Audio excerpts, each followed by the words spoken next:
सदस्य झालेले आहेत आणि परवाच म्हणजे ऑक्टोबरमध्ये LIC मधून ते निवृत्त झालेले आहेत। आपण जमीलजींचं टाळ्या वाजवून स्वागत करूया। कारण मी विनंती करतो की त्यांनी आपल्या कार्यक्रमाला सुरुवात करावी आणि लोकसंख्या असल्यामुळं मग अशी अमित म्हणाले आज लोकसंख्या इतकी कमी आहे ती वाढावी अशी आमची अपेक्षा आहे, पाऊस नसून सुद्धा। धन्यवाद सर। या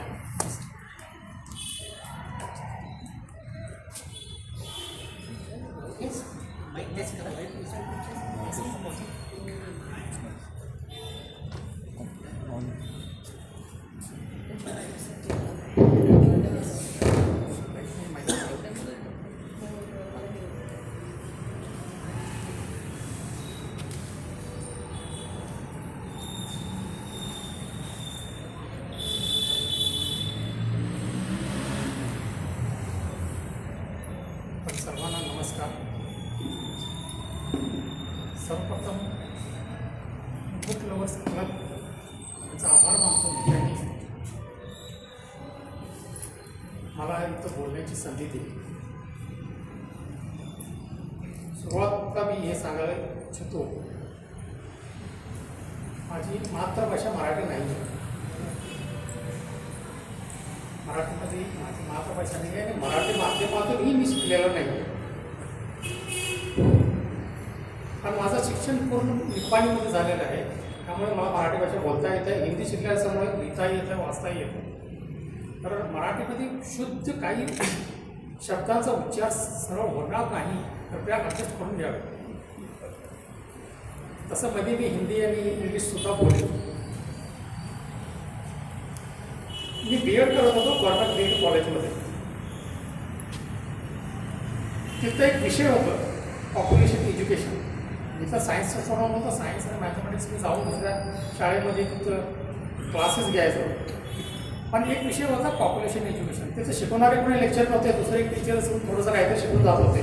त्यांनी आम्हाला सांगणार की शिकवते वेळी इंटिग्रेटेड लेसन, जेव्हा आपण जाऊन दुसऱ्या शाळेमध्ये शिकवतो कुठल्या तरी विषयावर, इंटिग्रेटेड लेसन द्या। इंटिग्रेटेड लेसनला मराठीमध्ये म्हणतात समकालीन पाठ किंवा एकत्रित पाठ। म्हणजे शिकवच्या वेळी दुसरा कुठला तर सब्जेक्ट त्याला जोडून सांगायचं। तर त्यांनी मला सांगायचं की भारताची लोकसंख्या वाढत आहे, त्याचे परिणाम फार वाईट होत आहे, त्याच्याबद्दल थोडीशी 1-2 मिनिट माहिती द्यायची। तर ते लेसन इंटिग्रेटेड लेसन होत आहे आणि त्याला जरा थोडी जास्त मार्क्स मिळत होते। तर टोटल 26 लेसन द्यायला लागतात, त्याच्यामध्ये 1-2 याच्यामध्ये कुठं तर आपण ते इंटिग्रेटेड लेसन देत होतो। एक दिवस कॉलेजमध्ये ते लेक्चर आले आणि म्हणाले tomorrow there will be one test of 25 marks and this mark will be counted for your internal assessment. Be prepared. आता मला इथं प्रश्न पडला म्हणजे काही विषय शिकवलेलेच नाही, काय घ्यायचं? मग आपण एकमेकाचा तोंड बघायला लागलो, म्हणजे काय घ्यायचं त्यालाही माहिती मलाही माहिती नाही। मग आपण असं ठरवलं प्रश्न काय तर बघूया आणि त्याच्यावरच काय मनात येईल ते लिहू। कारण इंटरनल असेसमेंट्स आहे, थोडेफार कळाले तर चालतं आहे। तिकडे काय मी दुर्लक्ष केलो आणि त्यावेळी गुगल इंटरनेट हे चॅट GPT वगैरे काहीच नव्हतं। मला 10 वाजता झोपायची सवय होती, 9 वाजता जेवण करून मी माझ्या रूमकडे जात होतो। एका हॉस्टेलच्या रूममध्ये, दुसऱ्या एक रूममध्ये तिथे 4 जण बसून बोलत होते। मग मी तिथं आत गेलो तर त्यांनी मला म्हणून त्याच्यामध्ये एकटा एक छोटे बुक आणलेला, ते तरुण भारताचा खजाना असतं ना, त्याचं छोटंसं पुस्तक होतं, ते पॉप्युलेशनबद्दल त्याच्यामध्ये होतं आणि ते कन्नडमध्ये होते। तो वाचून कन्नडमध्ये सांगत होता। आम्ही फक्त बसून ऐकलो। जवळजवळ 50 मिनिट तो वाचत होता आणि मी फक्त त्याच्यावर बघून ऐकतच होतो। जे काही वाचला ते सगळं डोक्यात आलं आणि मला खात्री आली की उद्याचा पेपर मी चांगला लिहिणार। मग जाऊन 10 वाजता झोपायला प्रयत्न केला, मला 10:30 पण झोपच लागली नाही। कारण त्यावेळी माझ्या डोक्यात विचार यायला लागले, अरे हे पॉईंट त्यांनी सांगितला, हे पॉईंट सांगितला आणि हे पॉईंट आणि हे तर सांगितलं आणि हे पण ॲड करू शकतो, हे पण ॲड करू शकतो। 3-4 पॉईंट आठवले। मी म्हटलं तर सकाळी उठला आणि विसरलो तर 10:30ला उठलो, टेबल लॅम्प लावलो आणि सगळं पॉईंट्स यायला सुरू केलं। त्याने सांगितलेलं पॉईंट्स आणि बाकी मला जे आठवलं नंतर आणि परत विचार करायचं पॉईंट्स यायला टाईम बघितलो 3 वाजले होते। मग मी झोपलो. सकाळी 6 वाजता उठून आणि परत एकदा रिवाईज केलो. जेव्हा आपण क्लासेस घ्यायला जातो तर आम्हाला टीचर सांगितलं होतं you should have a mastery over the subject matter. Madam जे आहेत त्यांनी पण BEd केलेलं आहे. ते शिकवायला जेव्हा शाळेमध्ये जातो मुलाच्यासमोर त्यांनी कुठलाही प्रश्न विचारला की आपण उत्तर द्यायला यायला पाहिजे. That is why you should have mastery over the subject matter.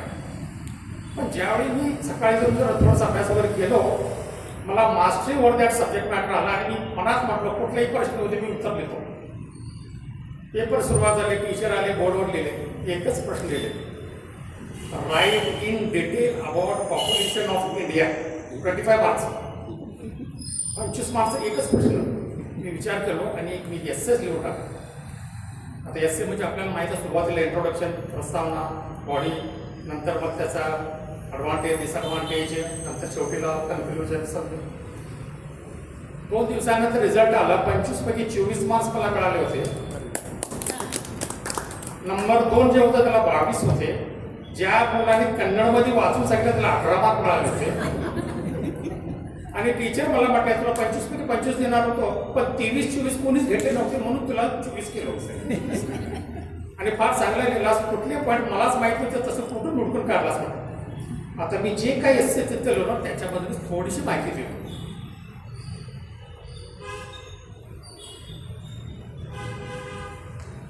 LIC मध्ये जॉईन झाल्यानंतर ऑफिशियली एकदा असे एक सर्क्युलर आलं की कुणाच्या तर्फे एम्प्लॉईजकडून कर्मचाऱ्यांकडून हिंदीमध्ये असे लिहून पाठव.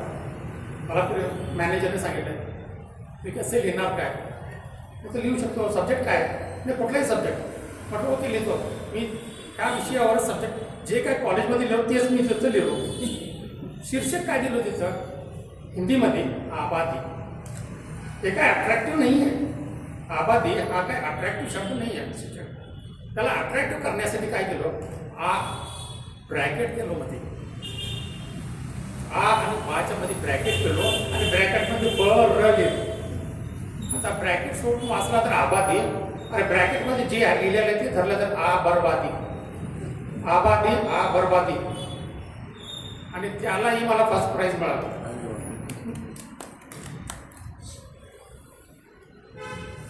आता मी जे सुरुवात करतो ते काय प्रोडक्टच असते. तर मी तर एक गोष्ट सांगू इच्छितो की मी कुठल्याही धर्माला सपोर्ट करून बोलत नाही आहे. कुठल्याही धर्माशी ह्याचा धड आहे ते कुठल्या धर्माचे नाही, एक भारतीय नागरिक म्हणूनच बोलायला लागलो. कुठल्याही पॉलिटिकल पार्टीलाही मी सपोर्ट करत नाही. जनरल जी इन्फॉर्मेशन आहे ती सांगतो. सर्वांच्याकडे मोबाईल आहे. मोबाईलमध्ये गुगलवर जायचं, तिथं टाईप करायचं वर्ल्ड ओ मीटर, वर्ल्ड WORLD ओ मीटर पॉप्युलेशन. मग खाली तिथं लाईव्ह होतं आहे. असं एक ॲप आहे पण ॲपची गरज नाही आहे, डायरेक्ट सगळं ते तिथं पॉप्युलेशनमध्ये क्लिक केले की असं येतं वर्ल्ड.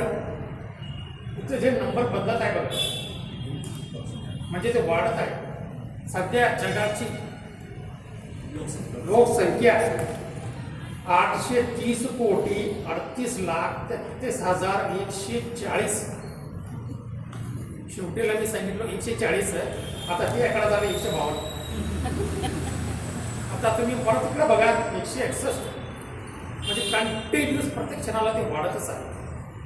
830 कोटी त्याला आपण सांगितलं.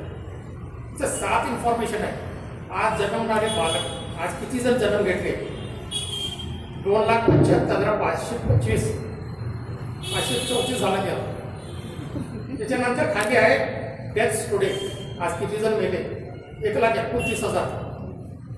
त्याच्या खाली आहे नेट किती ॲड झाले, जन्मले मृत्यू झालं किती जण ॲड झाले. त्याच्या खाली आहे की दिवसाचं आहे आणि ते खाली जे दिले 30 इयर कोण आहे, यावर्षी किती जन्म घेतले, 69,000,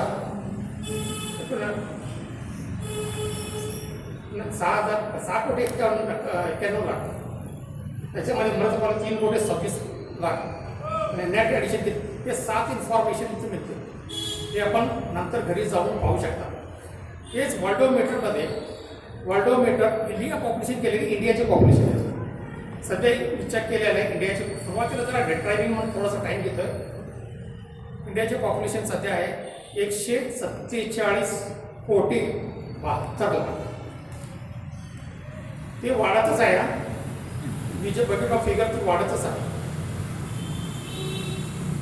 United nations fund for population activity हे एक संस्था आहे. ती 1967 पासून काम करते. पण त्याचं नाव आता बदलून युनायटेड नेशन पॉप्युलेशन फंड केलं आहे.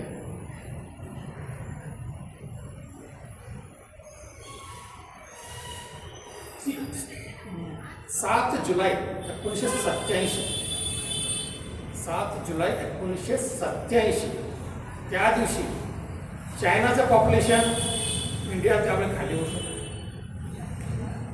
चायनाचं वाढत होतं इंडियाचं जरा वाढायचं जरा जास्त होतं. आणि एक दिवस असा आला ते दोन्हीचं इक्वल झालं. ते दिवस ते नाही सॉरी ते नाही दुसरं सांगतो. 7 जुलै 11 जुलै 1987 साली हे वर्ल्ड पॉप्युलेशन आहे ना, जे आता मी दाखवलं 8 कोटी 30 लाख 830 कोटी, ते 11 जुलै 1987 500 कोटी झाले. म्हणजे 5 अब्ज. त्याला 5 बिलियन डे म्हणतात. त्यानंतर जगामध्ये त्याच्याबद्दल चर्चा सुरू झाली. रेडिओ टी व्ही पुस्तकात वगैरे असं चर्चा सुरू झाली. हे जर वाढायला लागलं तर असं कसं होणार. कारण पृथ्वीची एक क्षमता आहे. युनायटेड नेशन पॉप्युलेशन फंडच्या प्रमाणे जी क्षमता आहे ती आहे 200 ते 500 कोटी एवढंच. आणि तेच 11 जुलै 1987 क्रॉस झाले. आता एक फुगा आहे समजा, त्याला हवा भरलो की त्याचं एक लिमिट आहे. त्याच्यापेक्षा जास्त भागात जर फुटतेच ते पण एक दिवस फुटणारच. ते लिमिट क्रॉस झालं. चर्चा सुरू झाल्यानंतर युनायटेड नेशन पॉप्युलेशन फंडने काय केले 1989 साली त्यांनी परत त्याच्याबद्दल एकदा चर्चा करून असं ठरवलं की एक दिवस आपण कुठलं तरी असं पॉप्युलेशन डे म्हणून साजरा करू. कुठला दिवस साजरा करूया. तर त्यावेळी एक कमिटी फॉर्म केली. त्या कमिटीमध्ये एक मेंबर होते केसी झकारिया. डॉक्टर केसी झकारिया एक डेमोग्राफर आहे. सिनियर डेमोग्राफर में professional to studies human population by analyzing statistical data. ते वर्ल्ड बँकमध्ये 1971 ते 1989 पर्यंत होते. हे केसी झकारिया इंडियन आहे. केरळामध्ये जन्म झाला आहे त्यांचा, कोट्टायममध्ये. ते 3 मेंबरच्या कमिटीमध्ये हे होते. आणि ह्यांनी सजेस्ट केले की world population day 5 billion day 11 जुलै 1987 होते. तेच 11 जुलै आपण वर्ल्ड पॉप्युलेशन डे म्हणून ऑब्झर्व करूया. त्यांनी सजेशन दिले आणि त्याप्रमाणे 1990 सालापासून हे वर्ल्ड पॉप्युलेशन डे आपण हे ऑब्झर्व करतो. 1990 साली पहिल्यांदा, आता उद्या जे आहे 11 जुलै 2026 37वा वर्ल्ड पॉप्युलेशन डे आहे. त्यावेळी त्यांचा उद्देश काय होता, फक्त की लोकांना ह्याच्याबद्दल माहिती द्यावं, जागरूक करावं. आणि यावर्षीचं जे थीम आहे ते थीम आहे realizing the hopes and aspirations of young people today and for the future. तरुण पिढीच्या आशा आकांक्षा साकारणे आजच्या आणि भविष्यातील. हे थीम आहे. प्रत्येक वर्षी ते थीम चेंज करतात.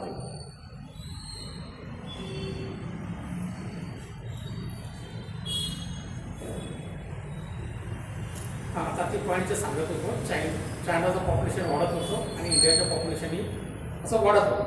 एक दिवस आला जेव्हा दोघांचंही इक्वल झालं. ते इक्वल जेव्हा झालं त्यावेळी पॉप्युलेशन होते चायना आणि इंडिया दोन्हीचं इक्वल झालं 142 कोटी 57 लाख 75,850 142 करोड 57 लाख 75,850. आणि एका क्षणाला एक वाढलं आणि नंबर 1 झाला. बरं, हे कधी झालं? एप्रिल 2023 साली. एप्रिल 2023 साली झालं. एप्रिल 2023 सध्या आहे, आपण आहोत जुलै 2026. 39 महिने झाले. या 39 महिन्यामध्ये 142,57,00,000 सध्या सध्याच्या इंडियाचं पॉप्युलेशन 147,72 लाख म्हणजे 39 महिन्यामध्ये 5 कोटीपेक्षा जास्त भारताची लोकसंख्या वाढली आहे. तर मला सांगा आता चायनाचं किती वाढले असेल? 143, 144 झालं असेल. आश्चर्य आहे, सध्या चायनाचा पॉप्युलेशन आहे 141 कोटी. 141 कोटी 27 लाख आहे. म्हणजे त्यांनी 142 जे होतं 142 कोटी 57 लाख ते कमी होत आहे. वर्ल्डोमीटर चायना पॉप्युलेशनमध्ये बघितले जे फिगर आहे ते कमी होत चाललं आहे. चायनाचं पॉप्युलेशन कमी का झालं? त्याचं कारण काय? तर त्याचं 2 कारण आहे. पहिलं कारण आहे चायनामध्ये सिंगल चाइल्ड पॉलिसी सुरू केली. एकच होतं, तिकडच्या लोकांनी सिरियसली घेतले, ते कमी झालं. आणि दुसरं कारण म्हणजे चायनाने कधी जगाला कोविडमध्ये किती मेले ते सांगितलंच नाही. 1,22,000 मेले एवढंच सांगतंय, पण 1,22,000 मेल्याची संख्या इकडे कसं कमी झाली? कोट्याने लोक मेले ते, पण ते माहिती कुणाला सांगितलं नसल्यामुळे त्यांचं लोकसंख्या कमी झालेली. आता एरिया वाईज बघितले क्षेत्रफळ अमेरिका भारतापेक्षा 3 पट एरिया जास्त आहे. क्षेत्रफळ अमेरिकाचा 3 पट जास्त आहे. चायनाचा 2.9 म्हणजे जवळपास 3 पट तेही जास्त आहे. पण लोकसंख्या बघितली तर तिकडे चायना 141 कोटी, इंडिया 147 कोटी. अमेरिका 38 का 39 कोटी आहे. म्हणजे अमेरिकापेक्षा इंडिया 3 पट कमी आहे क्षेत्रफळमध्ये, पण पॉप्युलेशनमध्ये 4.25 पट जास्त आहे. जर ते एरिया आहे त्या एरियाला किती जण लोक आहेत त्याच्याला डिवाइड केले तर 1 वर्ग किलोमीटर 1 स्क्वेअर किलोमीटरमध्ये चायनामध्ये 38 लोक येतात, अमेरिकामध्ये 38 लोक येतात, चायनामध्ये 150 लोक येतात आणि भारतामध्ये 497 1 वर्ग किलोमीटर.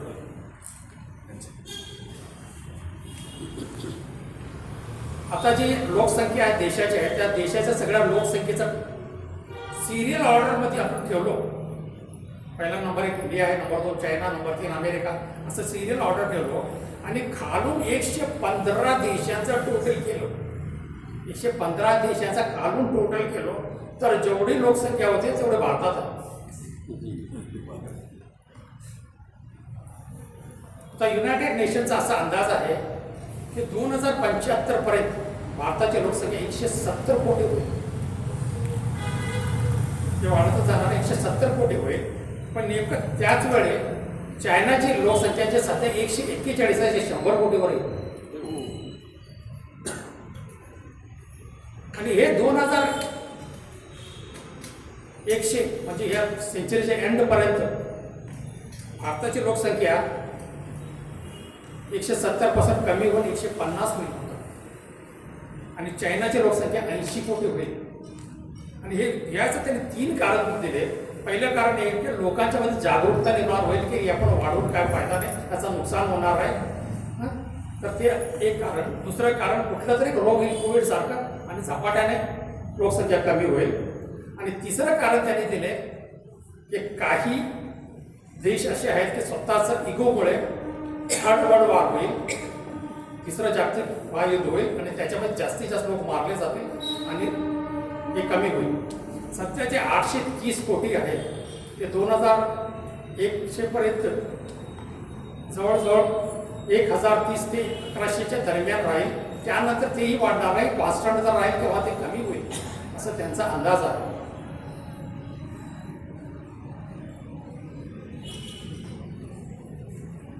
हे जर संतुलन पुरुषाचं जे ह्युमन बिईंगचं जे पॉप्युलेशन आहे हे जर संतुलन ठेवायचं असेल तर जगामध्ये मी सांगितलं की 200 ते 500 कोटी झालं पाहिजे.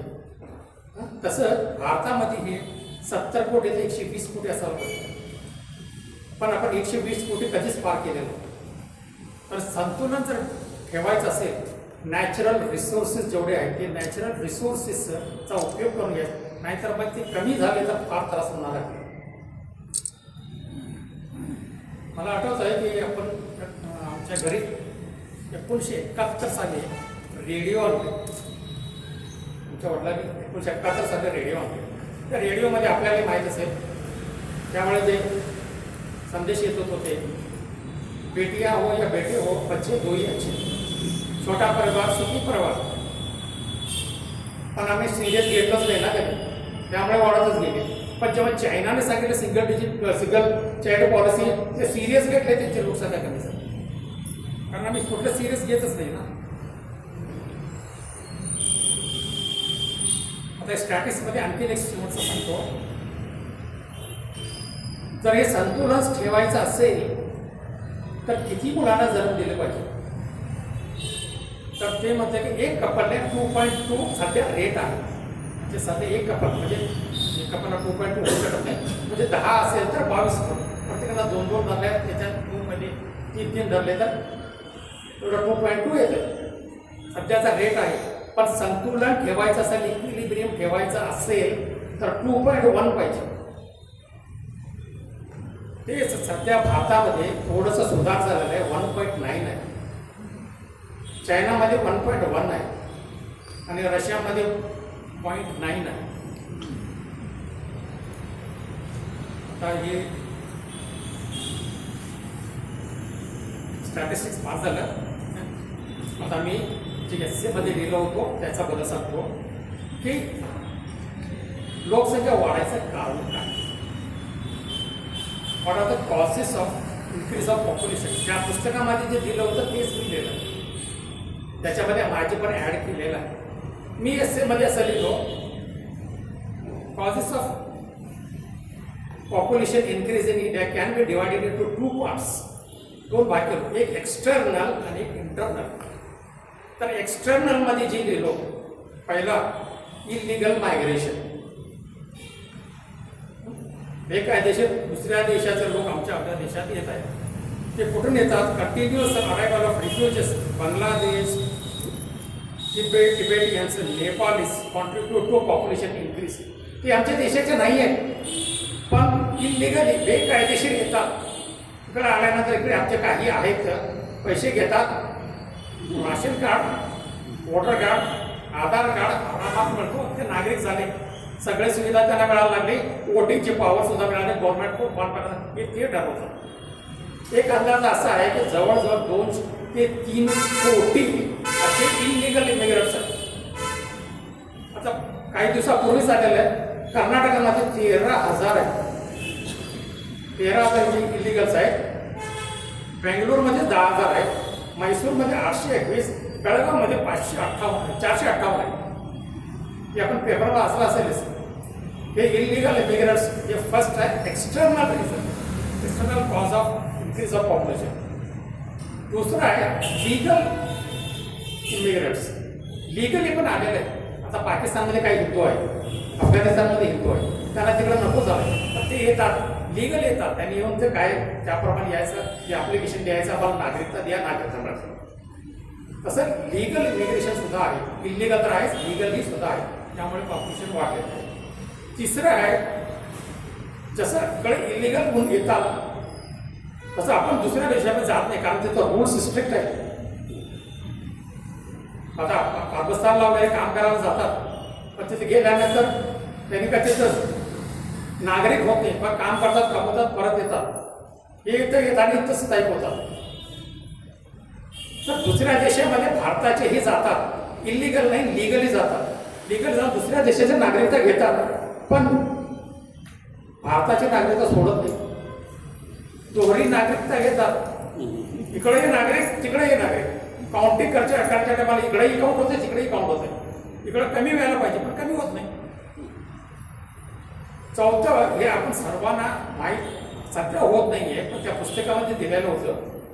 चौथं, हे जरा विचार करा, आपण जेवढे सिनियर्स आहेत त्यांना जर वाटतंय किंवा काही माहीत नसेल तर घरी जाऊन विचार. राशन कार्ड, आत्ताचे जे राशन कार्ड आहे ते APL BPL आहे आणि त्याला आधार कार्ड लिंक असल्यामुळे हे होत नाही.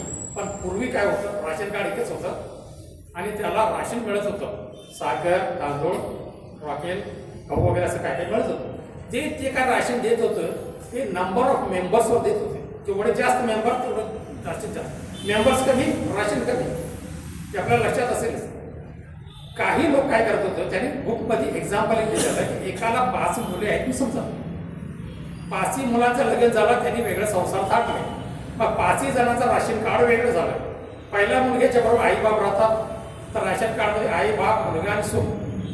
दुसरा काय करतोय, आता त्या राशन कार्ड करते वेळी स्वतःच जर बायकोचा झाडला 2 मेंबर राशन कमी म्हणा, तोही आई बापला घालतो. तिसराही आई बापला घालतो, चौथाही आणि 5वाही आई बाप 2, पण 5ही राशन कार्डमध्ये म्हणजे 8 मेंबर वाढले. असं जर 1 लाख फॅमिली केले तर 8 लाख मेंबर वाढले, आणि 1 कोटीने असं केलं तर 8 कोटी संख्या वाढली. हे सगळं एक्सटर्नलमध्ये येतं. आणखी दुसरे काही पण असतील, जसं की लापता झालेलं अब्स्कॉन्डिंग, त्याला काउंट करायचं नाही, पण घरच्या लोकांनी तो अजून आहे काय येतो त्या परत त्यालाही काउंट करतील. दत्तक दिलेलं असतात दुसऱ्याला, दत्तक दिलं तर त्या घरचे लोकच काउंट करतील ना, हे नाही तर माझाच मुलगा आहे काउंट करा. अशा रीतीने एक्सटर्नल आहे जे कारणीभूत आहे पॉप्युलेशन इन्क्रीज करण्यासाठी. आता दुसरं आहे इंटरनल. हे फार आहे, आपल्या हे डोक्यात काही ना काही विचार येत असेल, मी सांगतो ते बघा, नंतर पाहिजे तर आपणही सांगू शकता चायपेच्या चार्टर्ड आहे. Internal causes. पहिला इंटरनल कॉज आहे हाय बर्थ रेट, हाय बर्थ रेट, आणि दुसरा लो डेथ रेट. आणि हे का झालंय तर हे मेडिसिन सायन्स डेव्हलपमेंट आहे, मेडिकल सायन्स डेव्हलपमेंट झालेलं आहे. वैद्यकीय सुविधा, स्वच्छता, पोषण आणि रोग नियंत्रणामुळे काही लोक टायफॉइड, काही 1.5 वर्षापूर्वीच 150 वर्षापूर्वी टायफॉइड झाला म्हणजे तो मारणार नाही. सध्या ती टायफॉइड झालं कोणी काहीच काळजी करत नाही. इथे कितीतरी असे रोग होते ज्याला, फॉर एक्झाम्पल हार्ट अटॅक मध्ये मेल असतो, पण सध्या काय स्टंट बसवतात, bypass, angiography, angioplasty, open heart surgery, तो मरायची शक्यतेचं कमी झालेलं आहे. लो डेथ रेट झालेलं आहे. तसंच हाय बर्थ रेट झालेलं आहे. पूर्वी जन्माच्या टायमाला डेथ फार होते, आता काय नाही, कॉम्प्लिकेशन झालं, सिझेरियन करा, काही ना काही दुसरं व्यवस्था आहे. त्यामुळे हाय बर्थ रेट आणि लो डेथ रेट या 2 कारणामुळे लोकसंख्या वाढते. 1947 साली जेव्हा स्वातंत्र्य मिळाला तेव्हा 5 वर्षाच्या आत मरणारे जे बालक वगैरे होते कुपोषण दुसऱ्या काही कारणामुळे वगैरे, ते 1000मध्ये 500 होते, म्हणजे अर्धेच्या अर्धे ते मारते. पण ते आता रेट कमी होऊन जर 100 पण नाही, हे अशा पद्धतीने डेव्हलपमेंटमुळे कमी झाले.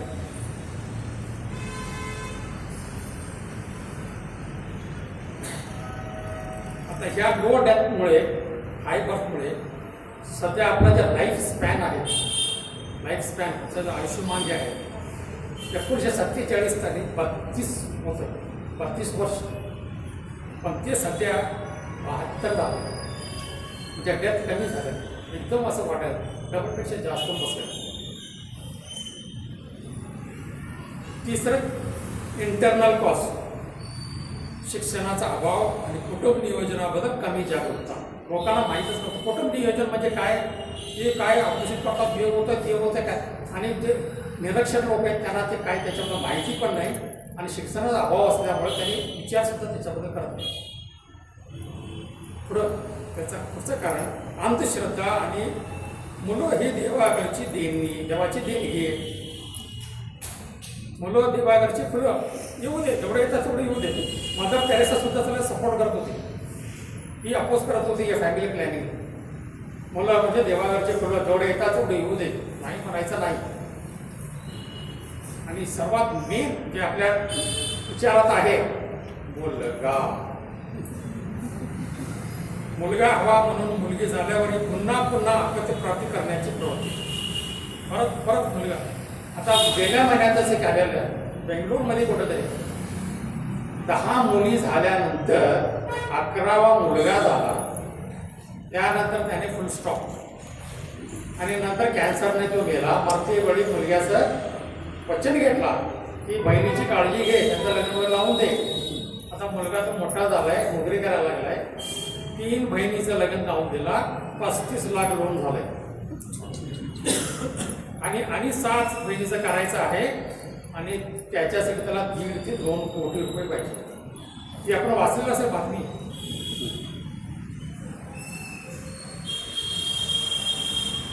तर थोडंसं जरा फास्ट होतो मी टाइमवर. तर दुसरं काय असं आहे की मुलं जास्त असेल तर इन्कम जास्त मुलं म्हणजे जास्त कमाई, आणि तसंच जास्त मुलं म्हणजे जास्त ताकद. म्हणजे त्यांच्या घरात 8-10 मेंबर आहेत, पूर्ण भांडण करणार त्याच्याशी, आणि 1-2 असेल तर भांडण करायला येतात. एक तर ताकद आहे आणि दुसरं कमाई पण जास्त होत आहे.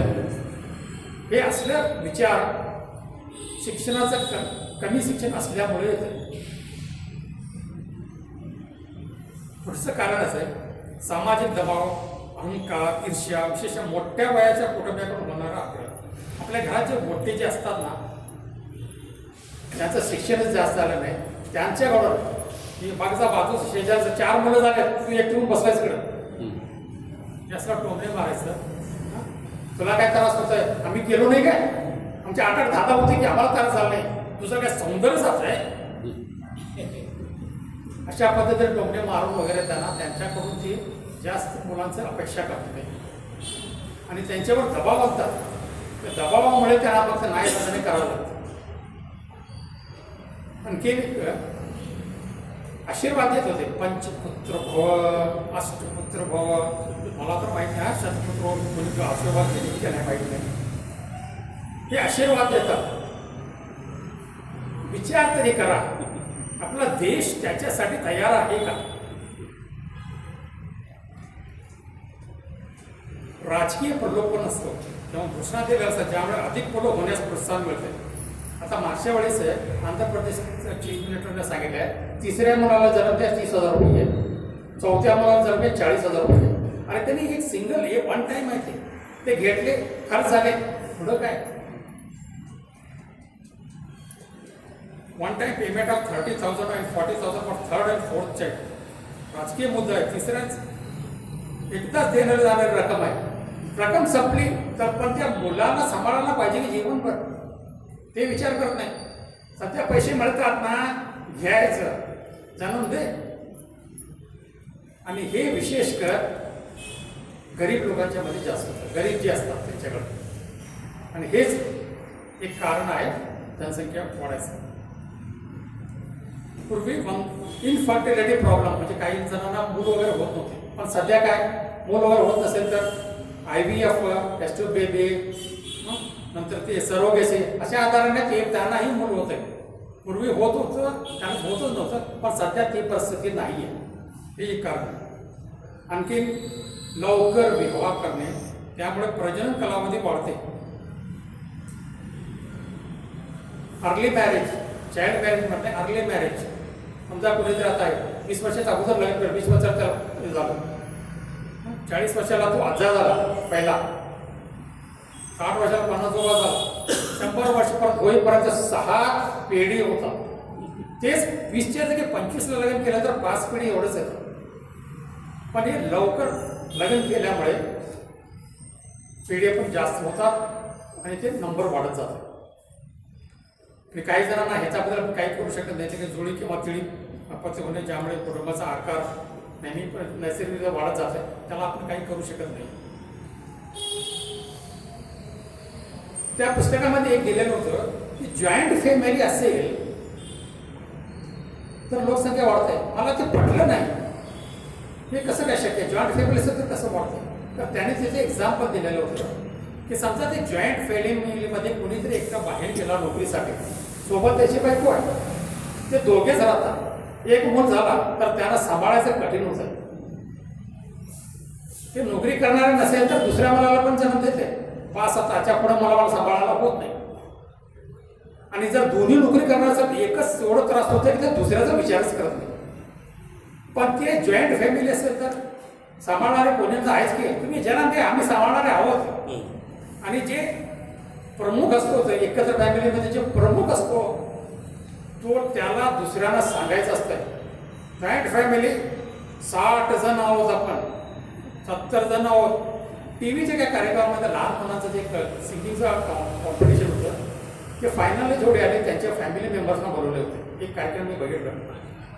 आजी आजा आई बाप बहीण म्हणजे असं काही जणांचे दोघे झाले, काही जणांचे 4, काही जणांचे 6 जण. एकाचे 84 आले. ते जजने विचारलं आपण आला कसं? आम्ही 2 बस करून आलो. सर्वात वृद्ध वयस्ती 78 वर्षाचा आणि सर्वात कमी वयाचा 3 महिन्याचा एक बालक होता. त्याने विचारलं अजून किती वाढवणार आहे? 100 तरी काढणार आहे.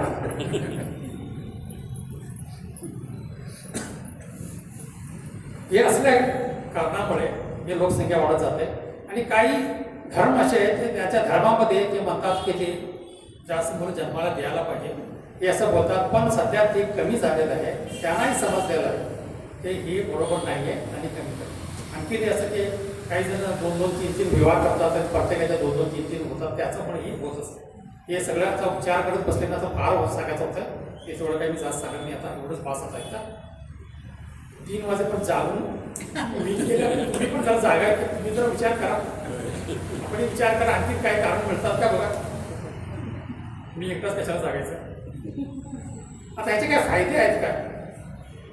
फायदेही आहेत मोठे, ॲडव्हान्टेजेस पण आहेत. काय ॲडव्हान्टेज आहे? लार्ज वर्कफोर्स, काम करणारे जास्त होतात.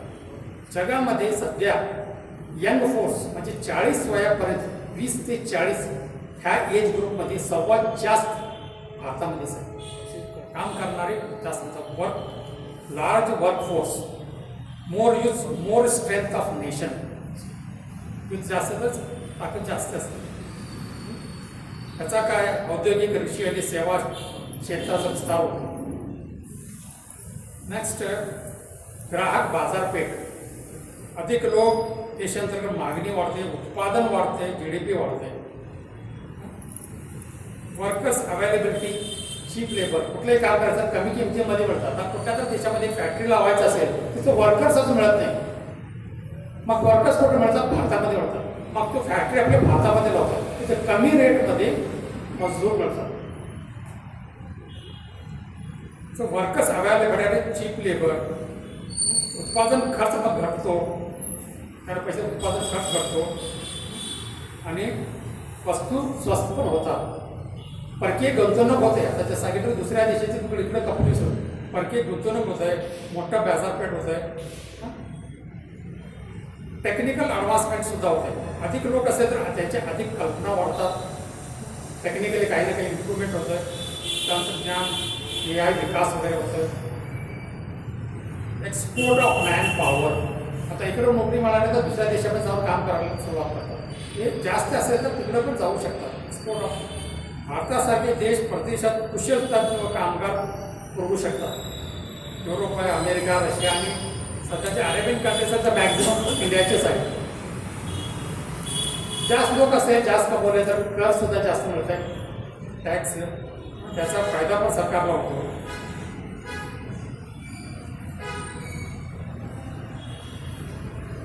शहराचा विकास होतो, अर्बनायझेशन होतं. शहराचा विकास नोकरी करण्यासाठी जे शहरामध्ये वगैरे जातात तिथे विकास होतो. आणि एकत्र कुटुंबामुळे जसं लोकसंख्या वाढते तसं एकत्र कुटुंबाचा दुसरा एक फायदा आहे, आयुष्यमान वाढतो. समजा नवरा बायको 2 मुलं राहिले, त्यांना काहीतरी झालं की काळजी घेणारं कोणच नाही आहे, त्याचं केअरटेकर कोणच नाही आहे. पण जॉईंट फॅमिली असेल तर केअरटेकर कोणी ना कोणी तर आहे तिच्याकडं. त्यामुळे त्यांना काही झालं तर ते केअरटेकर असल्यामुळे त्यांचं आयुष्यमान वाढतं. एकटे राहिले किंवा सेपरेट राहिले तर आयुष्यमान वाढत नाही, कमी होतं. हे ॲडव्हान्टेजेस आहेत. डिसॲडव्हान्टेजेसबद्दल बोलायचं झालं तर काय, सर्वांना माहितीच आहे. अन्न, पाणी आणि जागेची कमतरता निर्माण होते. पण वाचत जातो. अन्न, पाणी आणि जागेची कमतरता निर्माण होते. आणि सर्वात मोठा जे आहे सर्वांना माहिती आहे, रोटी कपडा और मकान. बेरोजगारी वाढते. आपल्या देशामध्ये दररोज 65,000 बालक जन्म घेतात. 65,000 जन्म घेतात एका दिवसामध्ये, 25,000 पर्यंत मृत्यू होत आहे. नेट ॲडिशन 40,000 होते, 40 ते 42,000 दिवसाला वाढत जाते. मग एवढं वाढत आता बेरोजगारी नंतर वाढणारच. आणि जेवढे जास्त मुलं तेवढं तोंड खाणारं तोंड जास्त. मग खाणारं तोंड जास्त म्हटल्यावर महागाई वाढते, प्रदूषण वाढतंय, कचरा इकडे तिकडे राहत असल्यास कचऱ्याबद्दल तर बोलायची गरज नाही, आपण सर्वांनाच माहीत आहे कचऱ्याचं काय होत असतंय. आणि त्या कचऱ्यामुळे रोगराई वाढत असते, हे ते रोग यायला सुरू होतात. स्वच्छ पाणी कमी पडतं, पाणी स्वच्छ मिळत नाही. शाळा दवाखाने व इतर सार्वजनिक सेवावर ताण पडतो. आता शाळेमध्ये इंडिव्हिज्युअल अटेन्शन, आम्हाला बी एड सांगितलं इंडिव्हिज्युअल अटेन्शन पाहिजे प्रत्येक वेळेची काळजी. सध्या त्या क्लासमध्ये एवढे भागल्यात असतात, इंडिव्हिज्युअल अटेन्शन देताच येत नाही. आणि जर द्यायचं असेल तर त्या टीचरना मिळते तरी किती पगार. शाळा दवाखाने आणि इतर सार्वजनिक सेवावर ताण पडतो. विद्यार्थ्याकडे वैयक्तिक लक्ष देता येत नाही. पालकांना प्रत्येक मुलाची योग्य काळजी घेता येत नाही. 2 असेल तर योग्य काळजी घेऊ शकते, 10 असेल तर मानसिक ताण, निराशे आणि मानसिक समस्या वाढतात. वाहतूक कोंडी आणि अपघात वाढतात.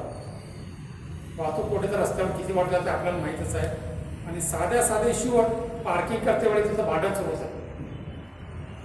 गुन्हेगारी वाढते, चोरी, सामाजिक सेवा, सामाजिक तणाव वाढत आहे, गुन्हेगारी वाढते. आता सध्या कमवण्यासाठी, पोट भरण्यासाठी काय तर कमाला पाहिजे, नोकरी मिळत हे नाही. मग ते काय ते वाईट धंदे सुरू करा, चोरी करायचं, chain snatching, cyber crime, packet मारे, हे सगळं वाढत जातं. नैसर्गिक साधन संपत्तीवर ताण येते. पेट्रोल, पाणी वगैरे जे काही नैसर्गिक नॅचरली अवेलेबल सोर्सेस आहेत ते किती म्हणून घेणार याच्यावर ताण. जंगल तोड खर्चासाठी मोठे कपडा मकान, जंगल तोडायचं, प्रदूषण वाढतंय, जल प्रदूषण वाढतंय, हवामान बदल होतंय, पर्यावरण ऱ्हास होत आहे. आता हे जंगल तोड झाल्यामुळे कितीतरी प्रजातीचे पक्षी प्राणी लुप्त होत जातात. झोपडपट्ट्या वाढतात आणि निवारा अपुरा होतो. निवारा अपुरा पडतो, झोपडपट्ट्या वाढतात. आता काही मोठ्या शहरामध्ये फ्लायओव्हर ब्रिज पण सगळे केलेले आहेत ना, त्याच्या खाली झोपडपट्ट्या वाढतात. गरिबी अधिक तीव्र होते, जीवनमान खालावतो. जास्त मुलामुळे कुटुंबावर आर्थिक ताण येतो आणि प्रत्येक मुलाच्या पोषण, शिक्षण आणि संगोपनावर परिणाम होतो. मोठ्या कुटुंबात मालमत्तेचा वाद आणि इतर कौटुंबिक समस्या वाढू शकतात. सर्व समस्या आहेत. आणखी फार वाईट पण करता येईल, जे काय होतं ते त्याचा परिणाम फार वाईट होत असतो. आणि हेच जागरूक करण्यासाठी, लोकांना समजवण्यासाठी हे वर्ल्ड पॉप्युलेशन डे ऑब्झर्व करा म्हणून युनायटेड नेशन पॉप्युलेशन फंड सांगतो. प्रत्येक वर्षी 11 जुलैला करा, माहिती द्या त्यांना की ह्याचा दुष्परिणाम काय होतो, त्याला कंट्रोल केले पाहिजे. आणि कंट्रोल करण्यासाठी काय फॅमिली प्लॅनिंग वगैरे त्याच्याबद्दल माहिती द्या लोकांना, हे त्याचा उद्देश आहे. आणखी याच्यामध्ये child labour will be common. कारण त्याने जेवढे जास्त मुलं तेवढे जास्त इन्कम ना, तर मग इन्कमचा करायला पाहिजे ना. तसं child labour will be common. Humanity will be very very less. जर आपण मुंबईमध्ये गेला असेल, मुंबईच्या लोकलमध्ये बसला असेल तर काही सांगायची गरज नाही. मी चर्चगेटमध्ये बसलो, मला दादरला यायचं होतं. चर्चगेटपासूनच सुरुवात होती, जागा मिळाली, दादरला उतरायचं होतं. मी उतरलो नाही, मला ढकलून बाहेर काढलं.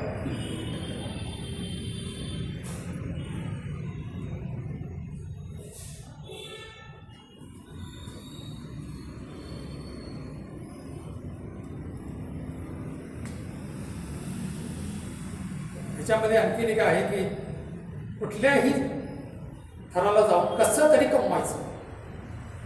ते लिगल असू दे इलिगल असं विचार करते. लिगल जर मिळणार नाही.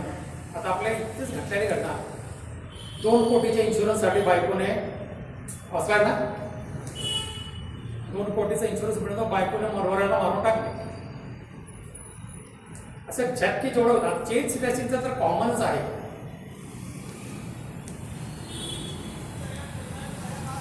हा भाग जास्त नको.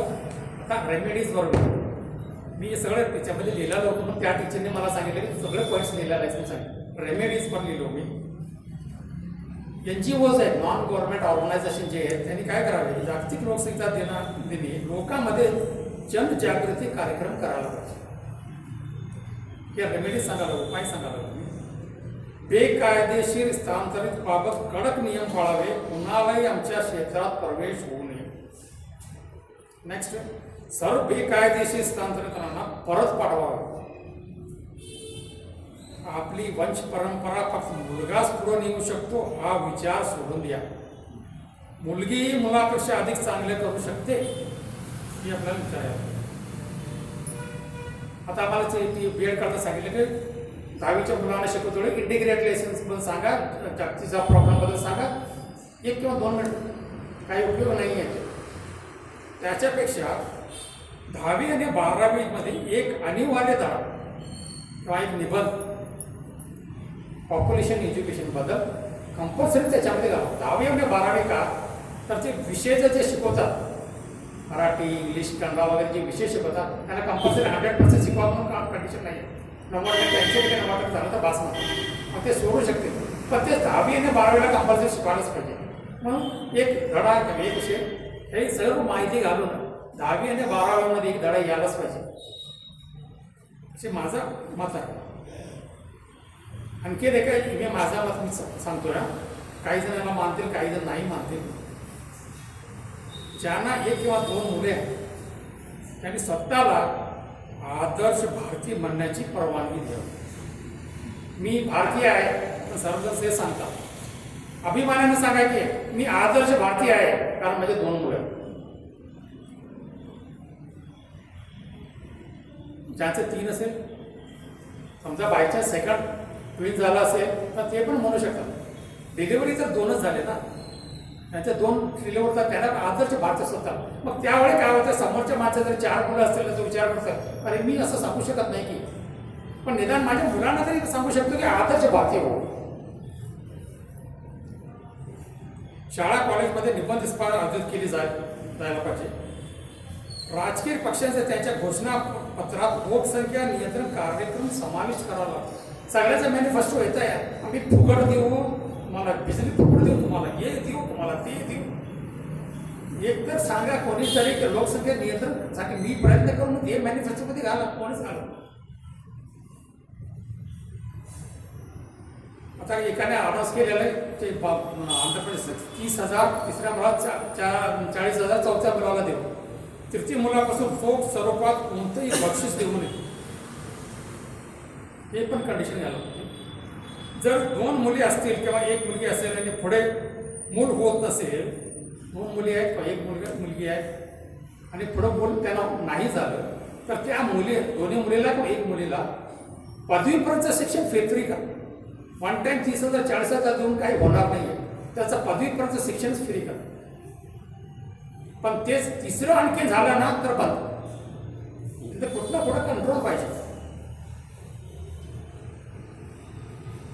ज्येष्ठ नागरिकांविषयी सर्वांनाही माहीत असावं की मृत्यू अपरिहार्य आहे. काही असे मी बघितलेलं आहे 90 वर्ष झाले तरी अजून त्यांना मरायची इच्छाच नसते. काही झालं तर हॉस्पिटल ॲडमिट कर खर्च कर कोट्याने लाखाने फीस असते ते आणि नंतर ते जातात एवढं सगळं खर्च त्यांना येते. समजायला पाहिजे त्याने की हे मृत्यू एक दिवस येणारच आहे. आणखीन एक शेवटचा याच्यामध्ये अजून आहे पण रेमेडीमध्ये शेवटचा सांगतो.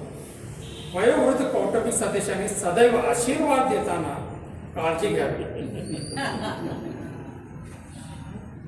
दूधो नाव तो फलो. त्याचा अर्थ काय धन दौलत और समृद्धी से नाव और पुत्र संतान से फुलो फुलो, हे आशीर्वाद असे द्यायचं त्यांनी बंद केले पाहिजे. नवीन आशीर्वाद द्यायला सुरुवात करायला पाहिजे. नवीन काय आशीर्वाद आहे ते मी नंतर वाचतो. दुसरा, त्यांनी नकारात्मक टिप्पण्या करू नये. मुलगी झाली,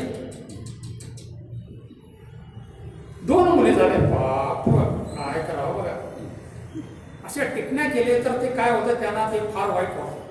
मुलगी झाली, आता माझ्या घरी इलेक्ट्रिशियनचं काम करणार होता. त्यांनी मला रात्री फोन करून सांगितला मी उद्या येणार नाही आहे, कारण माझ्या मिसेसला घेऊन मी डिलिव्हर झालो.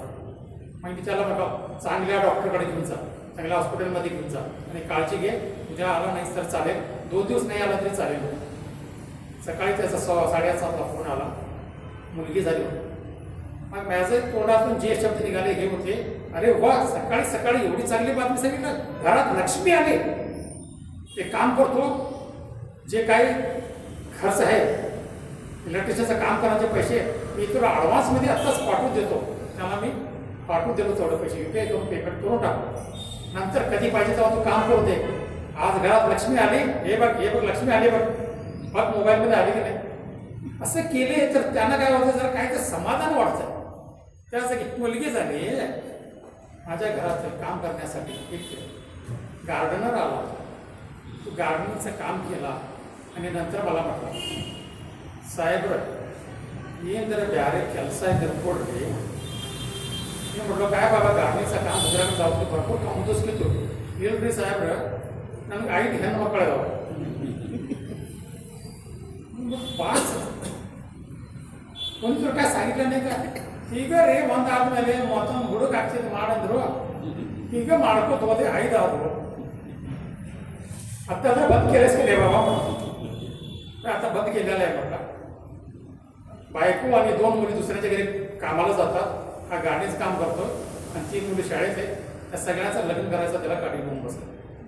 मी म्हटलं जे काय बोलले तुला, मुलगा होता प्रयत्न कर म्हणून सांगितले. त्यांना बोलाच नाही. त्यांना बोललो मी, तर ते म्हणतात आम्ही बोललो, तुला अक्कल होती काय. घरच्या शेजारी सुद्धा होता, 5 मुली होते. मुलगा मी पण सोडणार नाही म्हटला. 6वा मुलगा झाला. आता तर बंद करा, 6वा मुलगा झाला, 7 पण होऊ शकते की. 7वी मुलगी झाली, त्यानंतर बंद केलं. एक फिल्म हिरोईन आहे, नाव सांगत नाही मी. ती 9वी संतान जेव्हा जन्मली, तिचं नाव मी त्याने ठेवले निवृत्ती. फिल्म इंडस्ट्रीमध्ये जेव्हा आले ना, ते नाव बदलून आले. ते 8 बहिणी 1 भाऊ, 8 बहिणी 1 भाऊ, ही 9वी संतान. त्यानंतर तिचं नाव ठेवले निवृत्ती आणि बंद केले. त्याचं पुढचं काय जन्म झालं.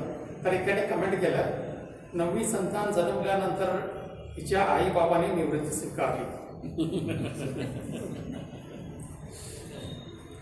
नकारात्मक टिप्पण्या करू नये. शक्यतो हे वयोवृद्ध लोक कुटुंबामध्ये फार जास्त होतं.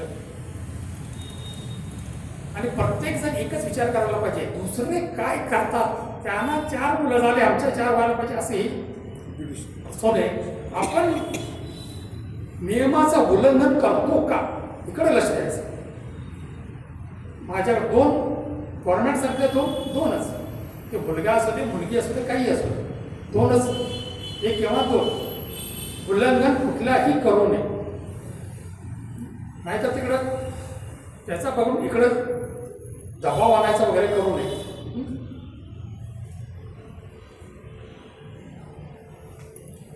तर नवीन ब्लेसिंग्स काय द्यायला पाहिजे, नवीन आशीर्वाद द्यायला सुरुवात करायला पाहिजे. नवीन आता जसं दूधो नाव पूतो फलो ह्याच्या जागी नवीन आशीर्वाद मी इथे लिहिलेले 5 हे करावे.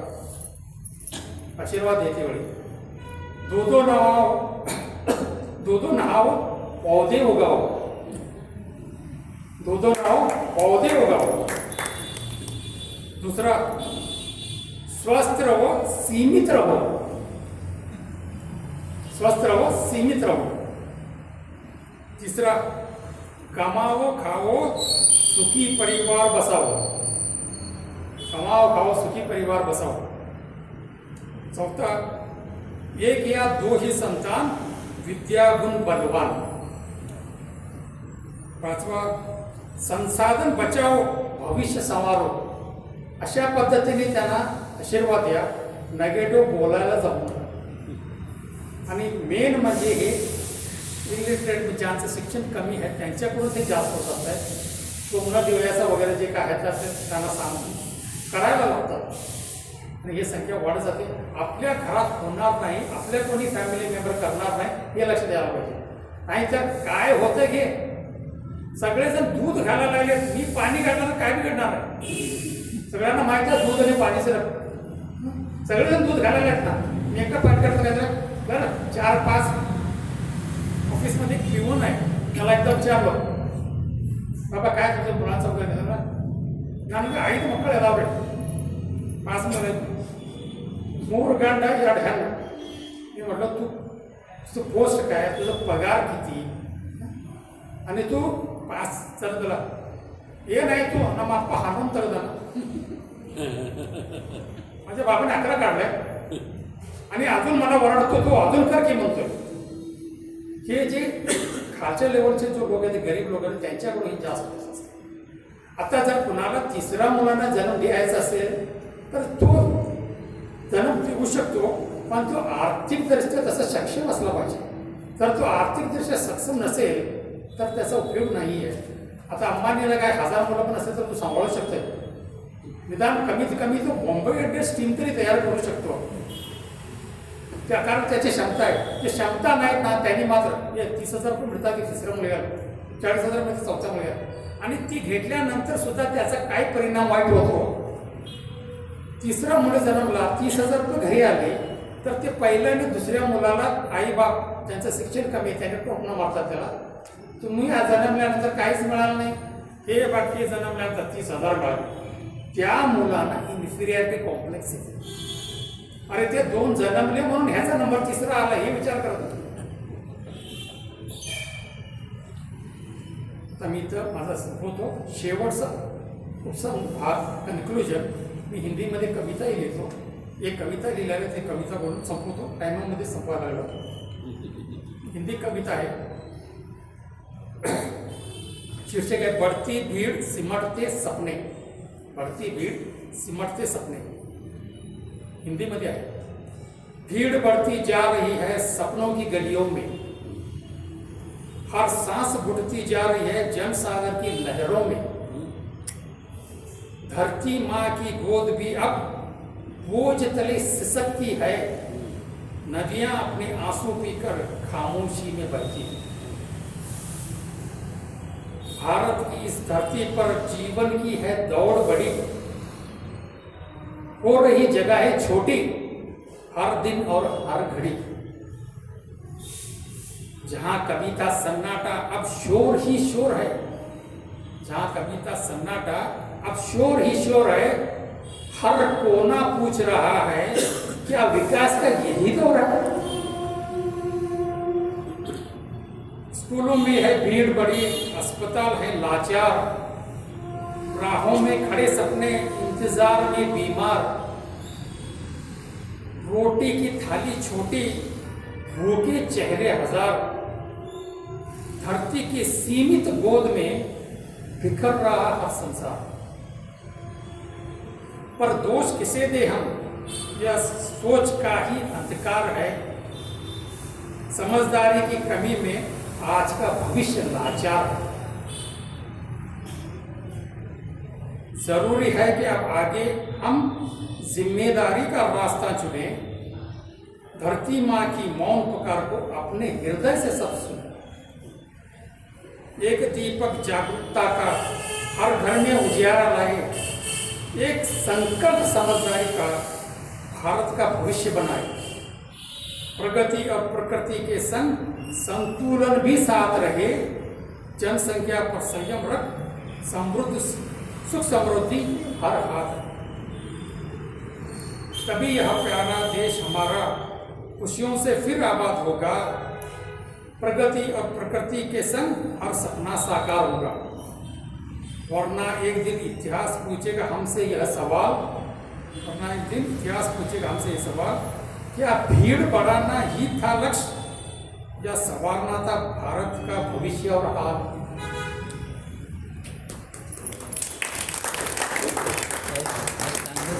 आणि एक मुद्दा आहे मुसलमान लोक